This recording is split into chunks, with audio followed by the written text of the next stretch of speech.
시로 한번 넘어가 보겠습니다. 여러분 보시면서 구독과 좋아요 알림 꼭 부탁드리도록 하겠습니다. 그리고 옆에 여러분들 좋아요 꼭 한 번씩 눌러주세요. 자, 이재명 대표가 요즘 연일 실용을 이야기하고 있습니다. 자, 근데요, 요즘 박찬대는 연일 탄핵을 이야기하고 있거든요. 자, 실용과 탄핵. 도대체 누가 맞는지 아마 많이 헷갈리실 것 같습니다. 그래서 요즘 기업분들 뭐 찾아뵙기도 하고 뭐 등등 하는데 아주 대표적인 사건이 있었잖아요. 며칠 전에 은행가들 이제 장들을 6명을 만났습니다. 불렀죠. 만나서 이야기를 하다가 스카이데일리라는 그 매체가 있어요. 이번에 이제 뭐 가짜뉴스 한 매체가 있는데 국민은행장한테 아니 그런데 광고를 하십니까? 그럼 고발하는데 뭐 이 한마디를 했더니 그랬어요? 라고 하면서 국민은행장이 화들짝 놀라면서 그 다음날부터 바로 광고를 다 끊었다는 거예요. 아, 그래요? 네. 자, 이제 이게 실용입니다. 자, 그리고 더군다나 지금 우리가 실용이라고 이야기를 하면 그동안 국민의힘이, 민주당이 제가 몇 번 말씀드렸습니다. 지금 우리가 AI 전쟁입니다. 반도체 전쟁이에요. 칩스법이라든지 이런 거, 그 다음에 52시간 근로시간. 지금요, 여러분 테슬라 이런 데 있지 않습니까? 그 미국의 지금 유명한 업체들 AI 만드는 데 가면요. 노동시간 규제가 없습니다. 일주일에 80시간, 90시간 일을 해요. 그러니까 죽도록 일해라. 대신 보상은 해줄게. 이거거든요. 보상한다? 네. 돈 많이 주겠다? 돈 많이 주겠다. 그다음에 실적 내면 돈 많이 주겠다. 대신 노동 강도는 무조건 세게 하겠다. 근데 우리나라는요. 어떻습니까? 52시간이 다 막혀 있어요. 연구원들도 52시간 다 막혀 있어요. 그래서 기업들은요. 굉장히 심각하답니다. 이게 지금 뭔가 따라가기 위해서는 우리가 옛날에 유리한 거는 좀 더 일을 하고 뭔가 해야 되는데 그걸 못하게 하는 거예요. 그걸 막고 있는 게 누구죠? 바로 이 이재명 대표예요. 특히 지난번에 기업인들 총수들 기업 대표들 만났을 때도 다 요구한 게 이거 52시간 좀 풀어주세요. 제발 연구원들만 좀 풀어주세요.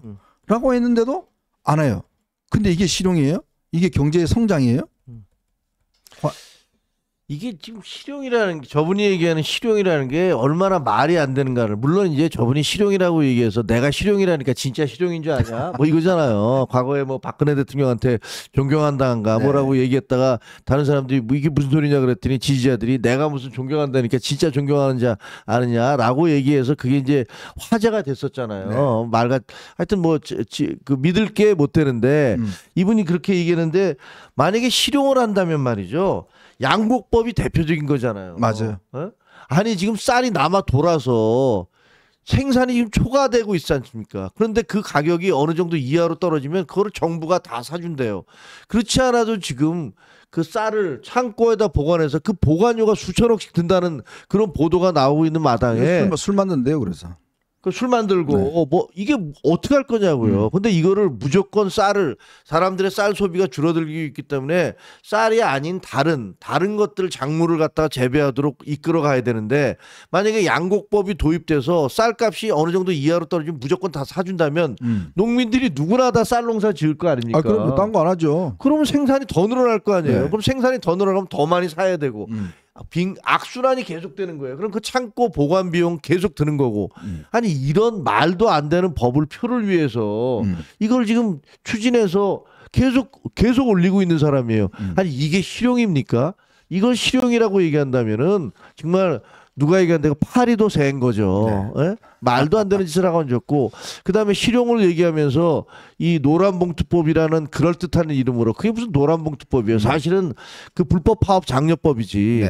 파업을 해서 그걸로 인한 손해라든가 그런 것들에 대해서 아무런 책임을 묻지 않는 법을 만들겠다는 거 아닙니까? 그렇죠.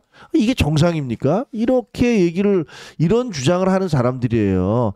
이렇게 얘기를 하고 있어서 저분이 얘기하는 무슨 쉽게 얘기하면 실용? 이거는요, 그냥 내가 지금 상황이 어려워서 사람들이 나를 계속 공격하고 있으니까, 그러니까 당장 말만 좀 바꿔서 난 실용이에요 라고 주장을 하고 있는 거죠.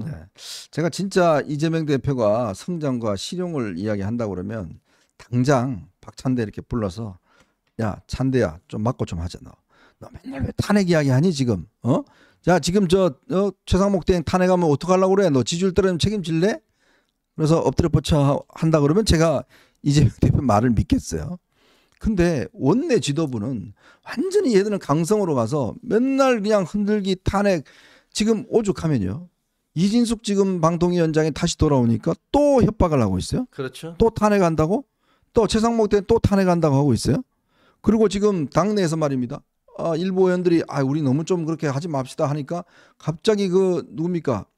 저 최민희가 나타나갖고 막 가만 안 두겠다고 죽여버리겠다고 그러잖아요.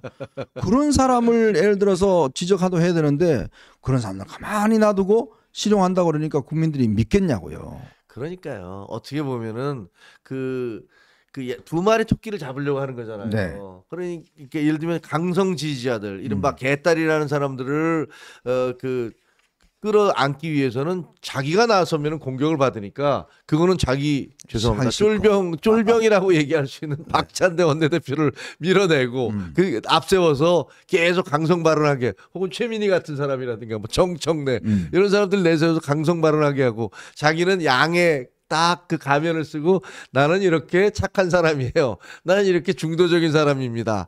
그러니까 나 너무 무서워하지 마세요. 라고 지금 입 바른 소리 하고 있는 거 아닙니까? 네. 전형적인 그야말로 양두구육이죠. 저야말로 양두구육이고, 저런 분에 대해서 근데 이제 다행인 것은 제가 보니까 이제 우리 비상계엄은, 저는 뭐 비상계엄은 말도 안 되는 그 헌법 유린행위라고 생각을 합니다. 그럼에도 불구하고 아주 역사라는 것들이 정말 이번에 보면서 도저히 우리가 예상 못하는 방향으로 굴러가는구나라고 그렇죠. 생각했던 게, 그 비상계엄이라는 얼토당토하는 행위를 했는데 그걸로 해서 사실 그때 비상계엄 터졌을 때요, 저도 국회에 있었거든요. 네. 우리끼리 모여서 다 그랬어요. 우리는 망했다. 우리는 끝났다.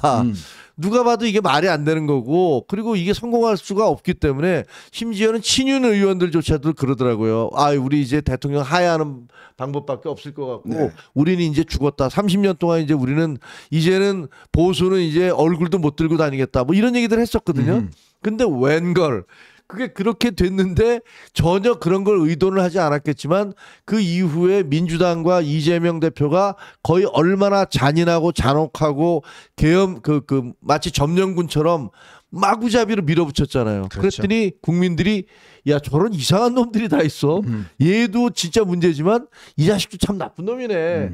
뭐 이런 생각을 하게 된 거예요. 그래서 지지도가 민주당도 폭락을 했던 거 아니겠습니까? 그래서 참 역사라는 것들은 우리가 생각하지 못하는 방법으로 정의를 구현하기도 하는구나 라는 생각이 들었어요. 죽으라는 법은 없습니다. 결국 죽으라는 법은 없는 거죠. 네, 얼마나 준비하고 있냐에 따라서, 얼마나 또 이 변화하려고 노력하냐에 따라서 항상 그 기회는 다시 찾아올 수 있다. 이런 생각이 듭니다. 자, 저희는 이제 마지막 이슈로 한번 넘어가 보겠습니다. 여러분 보시면서 구독과 좋아요, 알림 꼭 부탁드리도록 하겠습니다.